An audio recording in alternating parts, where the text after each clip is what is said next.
Srimad Bhagavad Gita as it is, translation and commentary by His Divine Grace, A.C. Bhaktivedanta Swami Prabhupada, Chapter 11, Text 35. Sanjaya Uvacha, Etat Chutva Vachanam Keshavasya.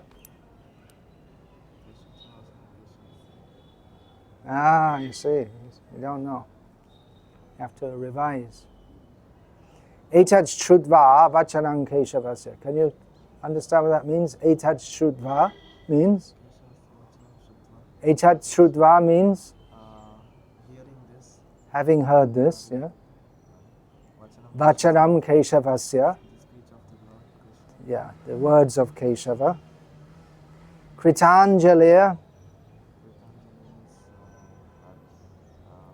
Joining his hands together. Kritanjaliya. Vepamanaha means trembling. Vepamana. Kiriti means one who has a crown. It's a name of Arjuna. It's one of the prominent names of Arjuna. When what was his name? Virat Kumar, he asked this Brihanala, how can I know you're Arjuna? If you tell me the names of Arjuna, I'll believe you. Then he said, this is one of the names, Kiriti. Namaskritva, after offering namaskar, obeisances, bhuyaha. It means again. Again. It comes up often. Eva. Certainly, yeah. Oh, here it's given as also, yeah. And aha, said. Krishnam, to Krishna. Sagadgadam. Sa means with. Gadgadam. Choking voice, yeah. Bhita. Fearful, correct. Pranamya. Yeah, offering obeisances, okay. Etat Shudva Vachanam Keshavasya Krishanjale Vepamana Kiriti Namaskritva Bhuya Evaha Krishnam Sagadgadam Bhita Pranamya. Sanjay said to Dhritarashtra, O king, after hearing these words from the Supreme Personality of Godhead, the trembling Arjuna offered obeisances with folded hands again and again. He fearfully spoke to Lord Krishna in a faltering voice as follows. Purport. As we have already explained, because of the situation created by the universal form of the Supreme Personality of Godhead, Arjuna became bewildered in wonder. Thus he began to offer his respectful obeisances to Krishna again and again, and with faltering voice he began to pray, not as a friend, but as a devotee in wonder. Specifically stated here that Arjuna is very fearful. It wasn't an emotion that Arjuna was used to. As Kshatriya, undefeated Kshatriya, he didn't feel fear. Even if a Kshatriya is going into a battle which he has no hope of winning, he doesn't feel, or shouldn't feel fear, because he feels confident that by being killed in battle I'll go to the heavenly planets. But he felt fear, which is understandable if you are in contact with the whole force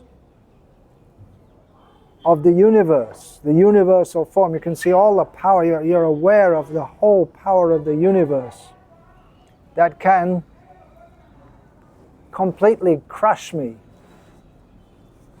at any, I'm powerless. It's something like coming into contact, there's a tsunami. What can you do? There's a huge fire. What can you do? Twice it happened in Vrindavan. There was a fire. Everyone was going to be burned. Krishna swallowed the forest fire. So if we see such power, we're powerless against it. It's so much more powerful than us. Then naturally we feel fear. So what to speak of Arjuna up against all the power in the universe, just at the end of the 10th chapter. This is the 11th chapter. Krishna had said, Yadyad Vimutimat Sattvam Srimadurichatam Eva Va Tattadeva Vagachatvam Mama Tejongsa Sambhavam. Everything that's wonderful or powerful in the whole universe is just generated from a spark of my power.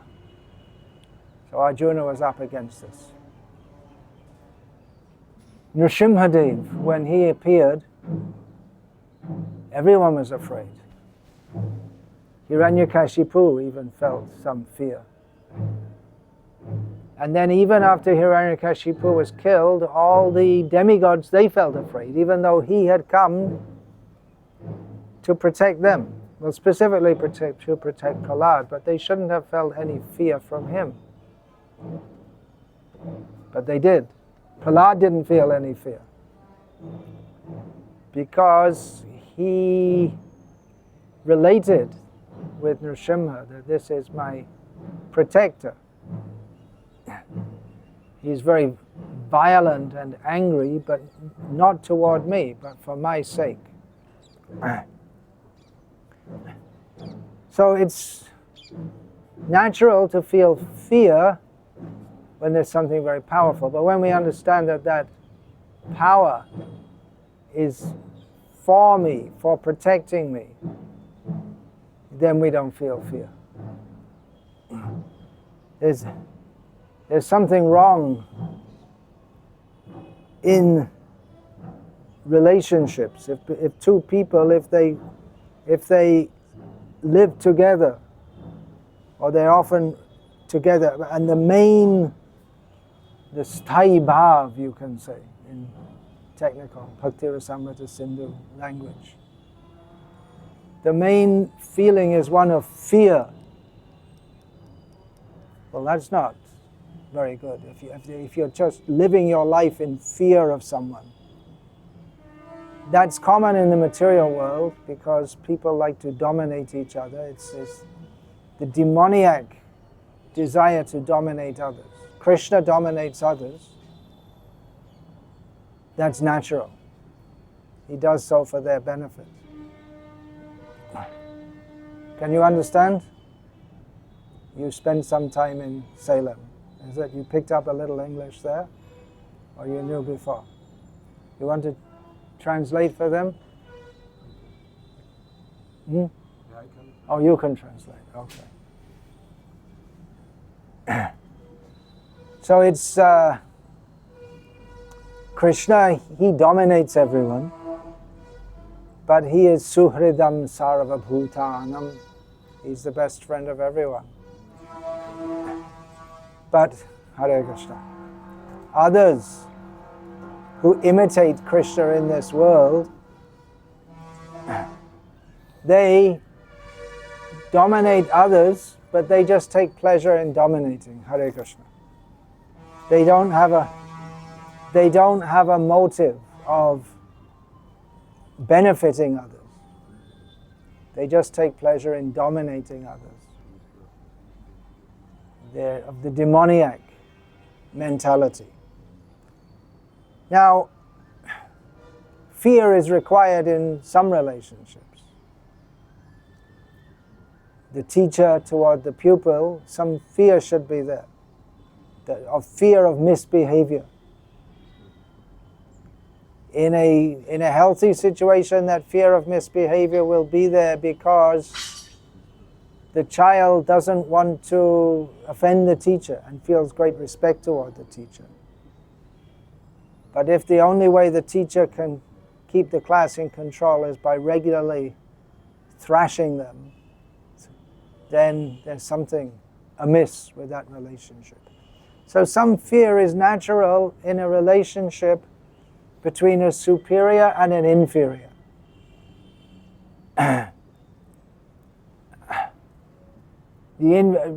Ideally, the inferior should feel afraid of disrespecting. He doesn't, out of great respect for the superior person, doesn't want to offend them. Not so much fear of being physically or in any other way punished, but out of a sense of great regard. So that means that's fear, which means there's respect, but there's also a very positive feeling toward that person. It's not fear just under threat. Just like it might be that the prison guards, they keep the prisoners in fear. But if the prisoners rebel, and then the guards may become afraid what they will do to us. Now, before the prison guards had the power, and now the prisoners have the power. And all of a sudden the situation is reversed. So it may be that someone is respectful to another, but only out of fear. And they're thinking, if somehow or other I get in a position where I can be in overpowering them, I'll smash them. They respect them, but they hate them. Although they might superficially show deference out of fear. So overall, fear is not a very good emotion to have as very prominent in one's personality. Abhayam, in the list of qualities of godly persons, Lord Krishna states the first is abhayam, fearlessness. Abhayam sattva sangshuddhya jnana yoga vyavastitihi dhanam dhamascha yagyascha swadhyayastapa arjavam ahimsa, and so on. The first one is abhayam, fearlessness. Actually, in this world we should be afraid. This is the world of fear. Bhayam dvitiya viniveshata syat ishadapetyasya viparya smriti. We've come into this world, we've lost our original consciousness. So we're in the world of duality. And the nature of this world is fear. But there is an intelligent kind of fear also, a healthy kind of fear. To be afraid of material existence. Prahlad said that. What is that? He said, I'm afraid of material existence, he said to Nrsimhadev. In one case he said, I'm not afraid. Maybe that's in another set of prayers which you didn't learn. There are two sets of Prahlad speaking in 2 chapters. So this material existence is very fearful. Birth, death, old age and disease, very fearful. Adhyatmik, adibhotik, adidaivik, klesh, very fearful. So it's intelligent to be afraid of that. But in a relationship where the overpowering principle is one of dominance from one side and fear from the other, that's not a very proper situation. You can say, well, in the prison guards have to act in such a way that the prisoners feel afraid. That's their job, to keep them under control. But that's because they're criminals. That's what they deserve. Criminals deserve to be treated like that. Hare Krishna. So it's not a healthy relationship. It's not meant to be, but it's required for them. This whole material world, as we've often heard, is just like a prison. But within this material world there are godly people and demoniac people. So godly people, they do not create an atmosphere of fear around themselves. Although people may feel something like that. Just like Srila Prabhupada, sometimes people coming into his presence, they felt afraid, just thinking how great is Srila Prabhupada and how small is myself. But that kind of fear, again, is not the kind of fear of being, it's not the kind of fear that you might get coming into the presence of some ruffian. Then you're afraid just for no reason he'll beat you. Some people do that. They just beat you just to show who's in charge, who's the boss, who's the most powerful here. School bullies. Did you have school bullies in your school? You had that? Anyone new comes, they just give them a few slaps just to make sure they know your position in relationship to mine. Or they'll tell you something, they tie up their shoelace for me. They have to do it. If they don't, they'll get a good punch in the face, not a good. So, the prison warder, his job is to make others afraid, but when he goes home, it shouldn't be like that. At home he should have, that means that he does that because it's his duty. Just like Maya, she's the prison overseer, the whole material world. But she doesn't relate to Lord Shiva like that. At home, she's a submissive wife. Home, he doesn't have a home. Home is the whole material world. But he has a place of residence, you can say. He doesn't have a house. So the prison warder at home, he's expected to be a loving father like that. But it may be just because he's all day like that, just shouting at the prison. He can't make friends with them. That should be forbidden for a prison warder to be friendly. He shouldn't make friends with them, and then they'll try and get some facility from him. Maybe get the warder to help them to escape. So he has to maintain that, rascal, you're a rascal. I'm not going to give you, just no love, no mercy. If anyone wants to give mercy to the prisoners, it's not the prison warder's job. That's for the court judge or whatever. He can say, okay, release them, or give them parole, or whatever. So we see that there are religions which relate to God primarily out of fear, as I remember in my Christian upbringing. We're told to fear God. Here we see in this verse of Bhagavad Gita, Arjuna fears Krishna. So that's a start. In the religious progress toward God, that's a beginning to be afraid. If the rascal is afraid and understands that if I don't do what I'm supposed to do, then I'll get punished, and then he starts to behave properly. That's a beginning. If there's a citizen who he's contemplating crime, but he's afraid he'll get caught and punished, so out of fear he doesn't do crime, that's a beginning.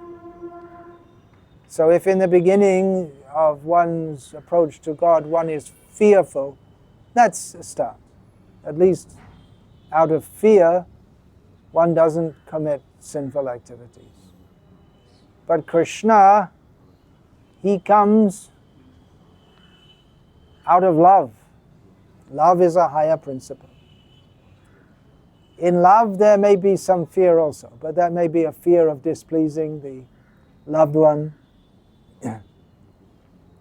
It should be a completely honest and open relationship.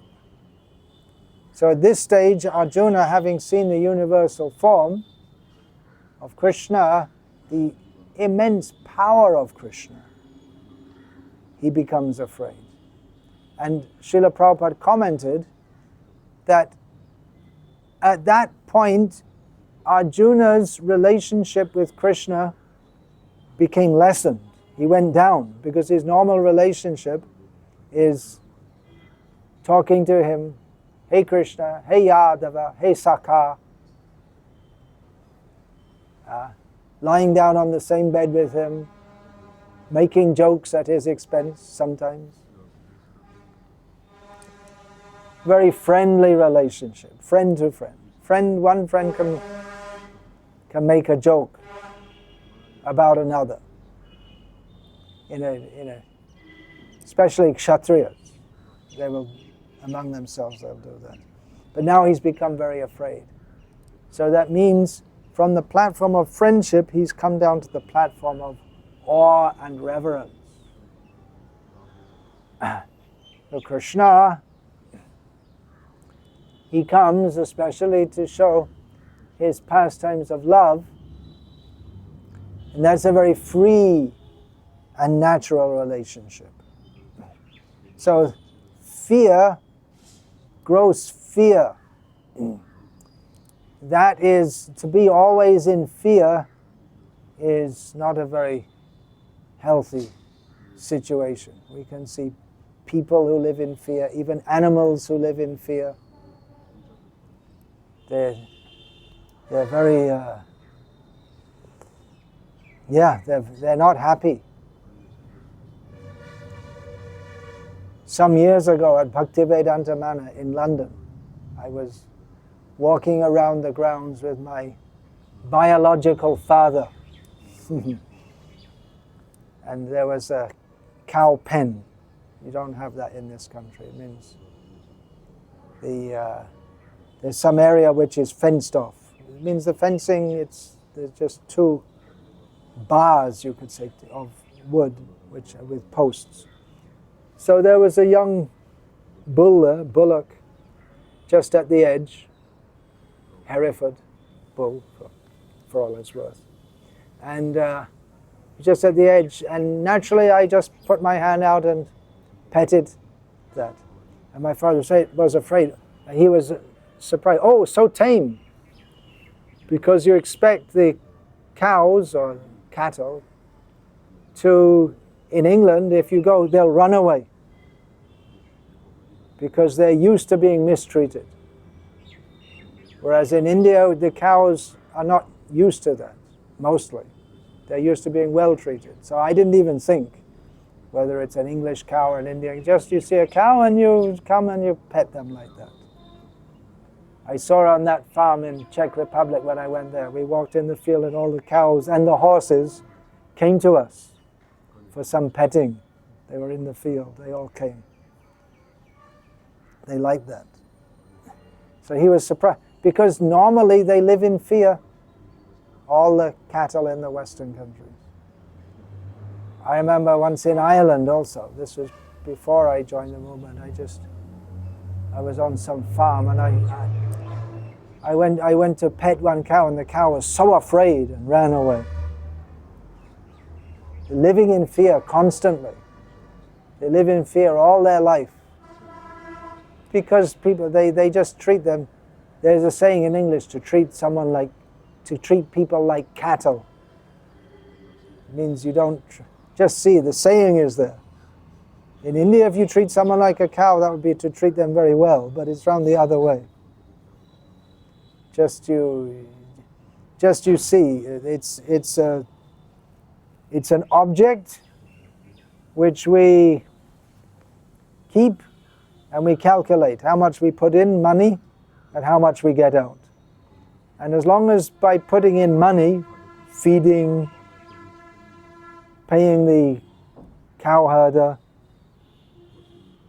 as long as we get more money coming out, okay, and good. And as soon as it stops, we don't get profit, sell for slaughter.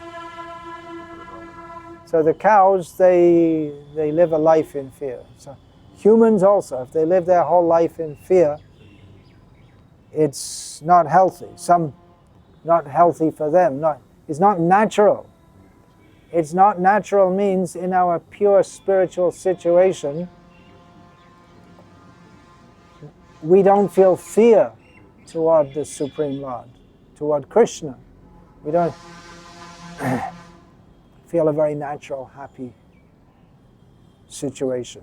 Of course, in Vaikuntha, here we're in Vaikuntha, in Srirangam. I think in the Vaikuntha, beyond this material world, we won't get all these bus horns sounding. That's one symptom of Kali Yuga. They should stop all the buses entering the city altogether.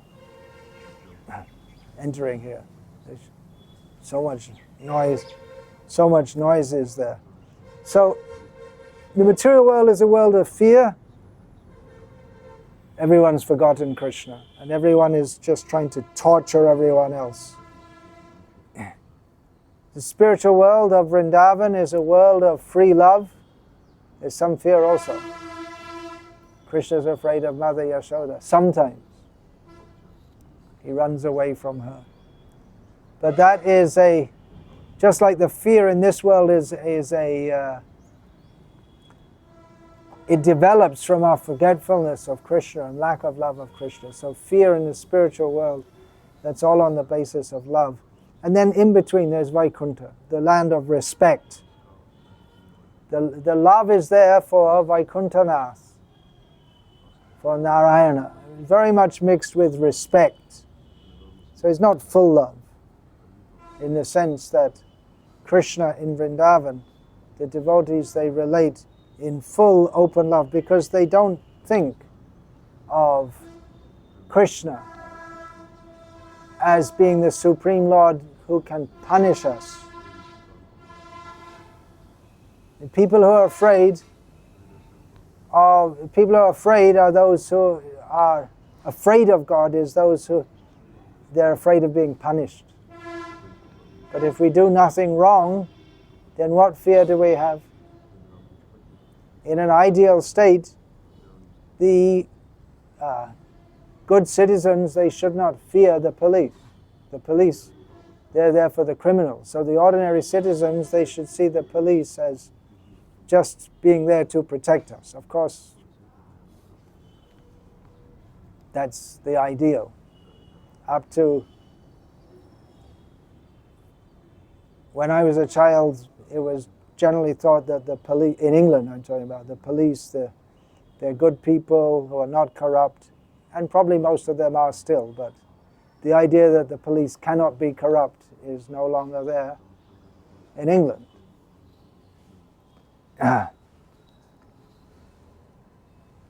So there's fear. This is the world of fear, this material world. There's the land of respect, love on the basis of respect, that is Vaikuntha, and the land of Vrindavan, which is the land of pure love, unmitigated by any fear. Speaking of England, in England, many people, most people probably, have a feeling of great affection for the Queen, although they don't personally know her. You could say they love the Queen. If they were to meet her personally, most of them would be very afraid. She's so great. I'm so small. So it's a love, but with respect. Of course, this is a mundane example, because Krishna, the love for Krishna, it's on the completely spiritual platform. So in the beginning, that respect is required, just like in worshipping the deity. We worship the deity with great respect. Love and respect. Not that we start chastising Krishna. That is for very advanced devotees. They may do that. Even publicly, they may not do so. Even Srila Prabhupada, a very intimate relationship with Krishna, but outwardly he showed great respect. The devotees of Krishna in this world, they are supposed to represent Krishna. So dealings should be loving dealings, not artificial, not artificially love, that we find also among non-devotees, artificial love. They show some kind of love, but actually they're selfishly interested. But devotees, they act for the benefit of others. They're not trying to get anything material, any name, any financial or power, prestige, position, no such thing. They act for the benefit of others. They live in this world for that purpose. So people may feel some respect or even some fear toward them, but in general, just like with Srila Prabhupada, we find so many devotees, they express their memories of Srila Prabhupada. Sometimes some of them have expressed some fear that I've done something wrong or something like this. But overwhelmingly, the attitude is one of, oh, this is a great personality who has come who has my well-being at heart. They're acting for my well-being and for the well-being of others. So it's the atmosphere that Srila Prabhupada gave, or they created around himself, was one of loving, again, not artificially. We have all this artificially trying to, it's trying to love. Just to say you should love, we should love each other, let's all love each other, it doesn't work. Just like the United Nations. Let's all get together and be united and be good. But it doesn't work. They're all fighting like dogs.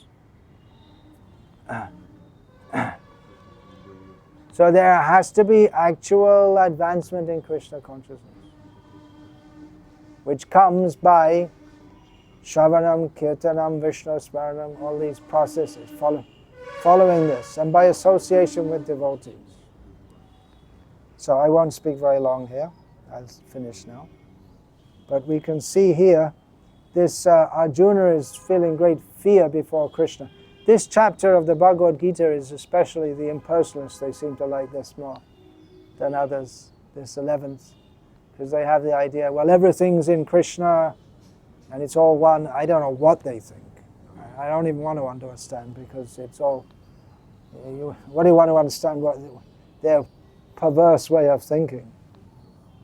But the devotees, they don't put so much stress on this chapter. Madhva Sampradaya, they put stress on, any idea? 15th chapter. Yeah. Who is the Uttama Purush? Here we're in Srirangam, the Sri Vaishnava Sampradaya, they put great stress on one verse. Which one's that? Charama Shloka. Chapter 18, text 66. They say it shouldn't be said. They shouldn't say it out loud. They have some idea. Except if you're doing Gita Parayanam, you're chanting all the verses. Otherwise, it's not meant for everyone to hear. And then there's Bhakti Yoga, Advaishta, that Krishna gives the qualities of devotees, beginning with Advaishta, Sarva Bhutanam, Maitra Karuna Evacha. So this is what we're talking. Just the opposite of someone who dominates others, is happy to see them afraid, likes to see them cringe in his presence. So let us be Krishna conscious, thinking of Krishna, taking happiness in remembering Krishna. Especially here in Srirangam, we can meditate on the Supreme Personality of Godhead, who has kindly manifested himself here. Chaitanya Mahaprabhu spent 4 months here. He spent most time during his 48 years in Navadvip Dham. Second longest time was in Puri, and third longest time was here, 4 months during Chaturmasya. So he's known as Prema Avatar. The Gauriya Vaishnavas especially, they emphasize Krishna Prem, love of Krishna. Whereas in that Christian religion that I was raised in, I believe in Islam also, it's more fear. Is it? You were raised in Islam? Fear. Be afraid of God. If you do something, if you get something wrong, you're going to roast in hell forever.